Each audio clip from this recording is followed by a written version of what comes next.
Subscribe to Life Stories to begin today's journey. Evelyn Carter had the perfect life, a loving husband, a bright future, and the dream of becoming a mother. But in a single moment, everything shattered. A devastating accident left her scarred, broken, and stripped of the life she once knew. As she fought to heal, she uncovered a truth far more painful than her wounds: her husband's betrayal, his lies, and the horrifying secret behind her tragedy. Faced with a choice, Evelyn didn't seek revenge. She chose reinvention. A new face, a new name, and a second chance at life. Subscribe to Life Stories to begin today's journey. I never thought a single text could change my life. But there I was, sitting at a red light in the heart of Chicago, grinning at my phone like a fool. The screen glowed in the dimming afternoon light, displaying a single image, a pregnancy test. 2 pink lines. After 4 years of trying, 4 years of doctor's visits, of whispered prayers and hopeful anticipation, it had finally happened. I was pregnant. The reality of it sent a rush of warmth through me, a joy so intense it made my fingers tremble. I couldn't wait to tell Ryan. Ryan had wanted this just as much as I had, if not more. Since our wedding, he had been dropping hints, baby name suggestions slipped into casual conversation, gentle comments about how he couldn't wait to be a father. His mother, Margaret, had been less subtle, asking at every family gathering when she'd finally have a grandchild to spoil. I imagined their faces, their joy mirroring mine, and I felt a happiness so pure it almost hurt. The car behind me honked, snapping me out of my daze. The traffic light had turned green. I set my phone down on the passenger seat and eased my foot onto the accelerator. The world outside the windshield blurred slightly, but not from speed. My mind was already painting a future, a nursery with soft yellow walls. The sound of tiny feet pattering across the hardwood floor, bedtime stories and lullabies. I didn't see the truck coming. The crash came from the left. A violent collision of metal against metal. A force so powerful that it stole the air from my lungs. Glass shattered, spinning like stars in my vision. The world tilted, twisted, upended itself, and time stretched in a way that made no sense. The car lurched, throwing me sideways, pain flaring in my skull as I struck something hard. Somewhere in the chaos, a single thought anchored itself in my mind: the phone. Ryan has to see the picture. Then everything stopped. Silence pressed in around me, thick and suffocating. I couldn't feel my face. A strange warmth trickled down my neck, and my body felt disconnected, as though it no longer belonged to me. Somewhere, far away, a voice was screaming, but it was distant, like a memory being played from another room. "Oh God, I'm so sorry. I'm so sorry." The words floated through the air, carried by panic and regret. A man's voice, trembling and desperate. The sound of footsteps, hands fumbling at the wreckage. Then a new voice, firm and steady. Can you hear me? Don't move." I wanted to answer. I wanted to tell them I was pregnant, that I needed to get to the hospital, that I had to make sure my baby was safe. But my mouth wouldn't work. Darkness edged at the corners of my vision. A shadow loomed above me, someone reaching in through what was left of the driver's side window. A paramedic. I caught a brief glimpse of his eyes, serious and focused. Before he leaned in, "We're going to get you out. Just hold on." I wanted to ask him about my baby, but the words refused to come. My body felt impossibly heavy. The effort to keep my eyes open became too much. The last thing I remember was someone taking my hand, squeezing it gently. "Everything's going to be okay." They lied. When I woke up, 5 days had passed. The world felt heavy when I opened my eyes. The fluorescent lights overhead were too bright. The sterile scent of antiseptic clung to the air, and the distant beeping of machines reminded me that I was somewhere between life and death. Pain. That was the first thing I truly registered. It wasn't sharp, it was deep. An ache that sat in my bones. in my skin, in my soul. My body felt foreign, like I was wearing a suit too heavy for me to move in. I tried to lift my arm, but even that small movement felt impossible. A soft sound made me turn my head, or at least, I thought I turned it. Maybe it was only my eyes that moved. Ryan was there, slumped in a chair beside my hospital bed. He looked exhausted, unshaven, his clothes wrinkled, dark circles painting shadows beneath his eyes. His hands were clasped together, elbows on his knees, as if in silent prayer. Ryan. My voice was barely more than a breath. His head snapped up instantly, his eyes locking onto mine. And for a moment, just a moment, I saw something in them. A flicker of something raw and unfamiliar. Then it was gone, smothered by the careful smile he forced onto his lips. "Hey," he said, reaching for my hand. His fingers were warm, but his grip was loose, hesitant. I tried to smile back, but my face wouldn't move the way I expected. It felt stiff, unnatural. Panic stirred in my chest. Then I remembered. The crash. The baby. I swallowed, my throat dry, the words catching painfully as I forced them out. The baby. Ryan's grip tightened. Just for a second. His jaw clenched. His Adam's apple bobbed as he swallowed. He didn't look at me when he spoke. "I'm so sorry, Evelyn." His voice was barely above a whisper. The doctors, they did everything they could. Everything inside me collapsed. I had been carrying life inside me. And now, nothing. Just emptiness. A hollow space where dreams had once lived. A sob rose in my throat. But I didn't let it escape. I couldn't. I wasn't ready to break. Not here. Not now. I closed my eyes, letting the weight of his words settle into my bones. The door opened, and I recognized the scent before I even heard her voice. Margaret. She always smelled of expensive perfume, a signature blend that somehow managed to be both suffocating and sharp. "Ryan. Sweetheart," she said. Her voice hushed. "Careful. The doctor needs to speak with you." Ryan hesitated, glancing at me, as if debating whether he should leave me alone. But then he squeezed my hand and stood. "I'll be right back," he promised. I kept my eyes closed, pretending to be asleep. But their voices drifted through the half-open door. "She's going to need a lot of surgeries," Ryan murmured, his voice low. Her face. "Mom. I don't know if I can." "Sure, darling." Margaret interrupted smoothly. "We'll figure it out. One step at a time." They were talking about me like I was some problem to fix. Like I was an inconvenience. Like I wasn't lying there, shattered, hearing every word. Tears slipped down my ruined face. Something inside me shifted then. Something small but certain. The Evelyn Carter who had been a loving wife, a hopeful mother-to-be, an eternal optimist, she began to fade. And in her place, something colder, something stronger, took root. Coming home from the hospital should have been a moment of comfort, a return to familiarity, but instead, it felt like stepping into someone else's life. Everything looked the same: our neat suburban house, the perfectly manicured lawn, the welcome mat Margaret had gifted us as a housewarming present. Even the faint trace of Ryan's cologne lingered in the air as I stepped inside. But nothing felt right.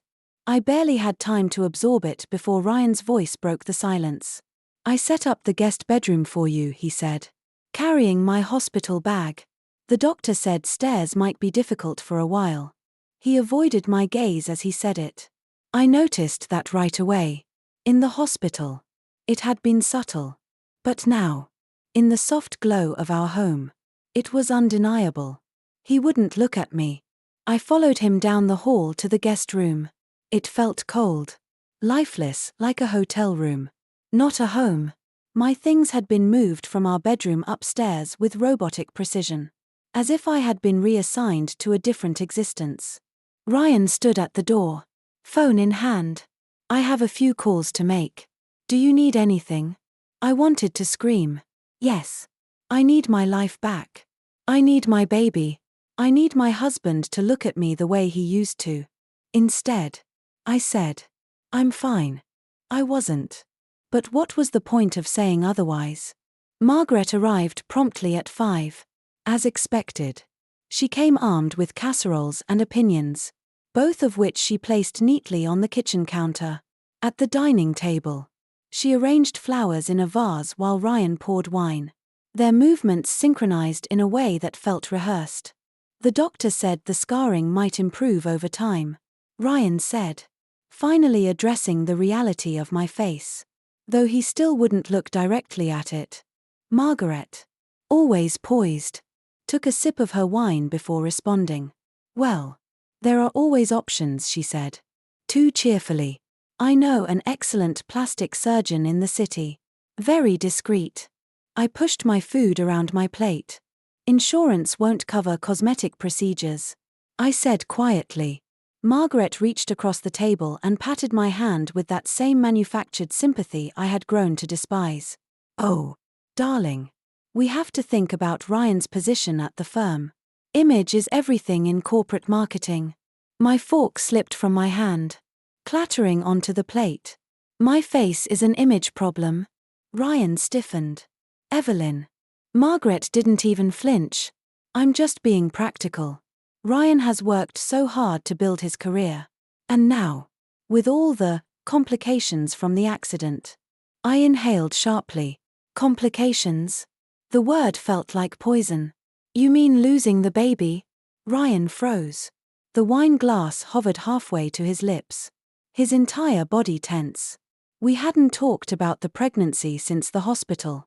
He hadn't even asked how I had found out that day. Evelyn, he started. But I cut him off. Did you tell her about the baby, Ryan? Or just about your wife's ruined face? Margaret's hand flew to her throat. A baby, she whispered. It doesn't matter now, Ryan said quickly, standing up as if he could physically escape the conversation. What matters is moving forward. He turned to me, his expression carefully composed. Mother's right. We need to think practically. I looked between them, my husband, who couldn't meet my eyes, and his mother, who had already mapped out a future without me in it. I think I need to lie down, I said, pushing my chair back. Of course, dear. Margaret called after me. We'll figure everything out. From the guest room, I could hear their muffled voices through the walls. Poor thing. Margaret was saying. But Ryan, you're still young. There will be other chances for children once everything is settled. Mom, please, Ryan said, sounding exhausted. I'm just saying you need to think about your future. Both of your futures. I touched the bandages on my face, fingers tracing the rough gauze where smooth skin had once been. I thought about our wedding day, when Ryan had told me I looked like an angel. Now, he couldn't even look at me. My phone buzzed, pulling me from my thoughts. A message from an unknown number. Mrs. Carter. My name is Nathan Calloway. I'm the father of the young man who caused your accident. Please. I need to speak with you. I stared at the message, my fingers hovering over the screen. Through the wall, I could still hear Ryan and Margaret planning my life without me. Something shifted inside me, not quite hope, but something stronger. Purpose. I typed back a single word. When? The next afternoon, I met Nathan Calloway at a quiet cafe just outside the city. The place was understated but elegant. The kind of establishment where serious conversations took place behind hushed voices and carefully chosen words. It was far from anywhere Ryan or Margaret might go, which suited me just fine. Nathan stood as I approached, his weathered face lined with guilt. He was older, in his late 50s, with grey-streaked hair and tired eyes. I recognized the sorrow in them immediately. I had seen it in the mirror enough lately. The look of someone haunted by what they couldn't change. Mrs. Carter, he said softly, gesturing to the seat across from him. Evelyn. I corrected as I sat down. He nodded, acknowledging my request. A waitress hesitated when she saw the scarf covering my lower face. but then offered a polite smile and took my order, black coffee. I waited until she left before I spoke again. Why did you want to meet? Nathan exhaled slowly, running a hand over his jaw. Because I owe you the truth. He reached into his bag and slid a folder across the table. And because I need to make amends. I hesitated before opening it, scanning the glossy brochures inside. They were from the top reconstructive surgeons in the country. I've already spoken with Dr. Isaac in Jacksonville, he continued. He's willing to take your case. I blinked down at the pages, flipping through before and after pictures of smiling patients. Insurance won't cover this, I said flatly. I'm not talking about insurance. Nathan's voice cracked. I'm offering to pay for everything. It's the least I can do after what happened to you. After what my son did to you. That's what he meant. I studied his face. Why? Nathan's mouth tightened. Because I failed him. My son was battling addiction. That night. He had just left his third rehab facility. I should have seen it coming. I should have done something before it got to this point. He looked at me, voice thick with emotion. Money can't fix everything. But it can fix this. He gestured vaguely toward my face.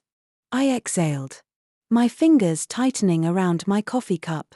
You keep saying after what happened to me, I said, choosing my words carefully. Not after the accident. Why? His expression turned pained. Because it wasn't an accident. The cafe suddenly felt too quiet. Too still. Nathan leaned in slightly, his voice lower now. That night. My son wasn't alone in the car. A chill ran through me. My fingers trembled slightly as I set my cup down. What are you saying? There was a woman with him. Nathan continued. She left the scene before the police arrived. My son was too drunk to remember much. But he did remember where she worked. He slid another piece of paper across the table. I picked it up, my stomach twisting at the company letterhead. Griffin Marketing Associates. I stared at it, my pulse pounding in my ears. You're lying. I whispered. I wish I were. Nathan said, his expression grim. For both our sakes. He pulled out his phone and tapped on the screen. A grainy security camera image filled the display. A woman hurried through a hotel lobby, followed by a man in a grey suit. A very familiar suit. Ryan's suit. The world tilted. My breath came shallow. Ryan? I murmured. Nathan nodded. That's the Lexington Grand Hotel. They had been meeting there every Saturday for months. A wave of nausea surged through me. I gripped the edge of the table, feeling as though the ground itself was betraying me. But Nathan wasn't done. My son was hired to follow someone that night, he said. His voice rough. To scare them. A warning. He hesitated, letting the weight of his next words settle between us. But he followed the wrong car. I felt like I couldn't breathe. Nathan swallowed hard. The real target was Ryan's client's wife. Ryan caught her having an affair and wanted to send a message. My son was high. Confused, he got the wrong vehicle. The words crashed into me. Heavy and cruel. Ryan had orchestrated this. The baby I lost. The scars on my face. The shattered life I was barely holding together. All of it, because of him. I looked back down at the security footage. At the man I had once trusted. Once loved. Nathan's voice was softer now. You deserve to know the whole truth. And you deserve a choice. I forced myself to look at him. Dr. Isaac can do the surgery next month, he continued. He can make you look exactly like you did before. He hesitated. Or, he can make you look like someone else. Someone Ryan and his mistress wouldn't recognize. I felt lightheaded. But it wasn't from fear. It was clarity. I thought about Ryan's late-night phone calls. His cruel jokes. The way he avoided looking at me. I thought about Margaret's constant hints about divorce and fresh starts. Why would I want that? I asked quietly. Nathan's smile was sad but knowing. Because sometimes the best revenge isn't confrontation, he said. It's making them live with their guilt while you move on. While you become someone stronger. I touched the edge of my scarf, feeling the rough scars underneath. When does Dr. Isaac need an answer? Nathan slid a business card across the table. Take your time. I looked down at the security camera photo again. At the woman hurrying through the hotel lobby. Then, finally, I pulled out my phone and typed a message. I choose someone new. Nathan's reply came almost instantly. Welcome to your second chance, Evelyn. 2 years later, I stood in my studio, surrounded by paintings that told my story not of revenge, but of healing, resilience, and transformation. My new identity, Claire Lawson, had become more than just a name, it was a symbol of the woman I had chosen to become. Ryan was long gone. His empire crumbled under the weight of his own lies. And me. I was free. Colton, the man who had seen me for who I truly was, wrapped an arm around my waist as we prepared for my latest gallery opening. Life wasn't perfect, but it was mine again. As I hung the final painting, a self-portrait of the woman I had become, I smiled. Sometimes, the best revenge isn't ruining someone else's life. It's rebuilding your own. Subscribe to Life Stories for more powerful real-life journeys of strength, growth, and second chances.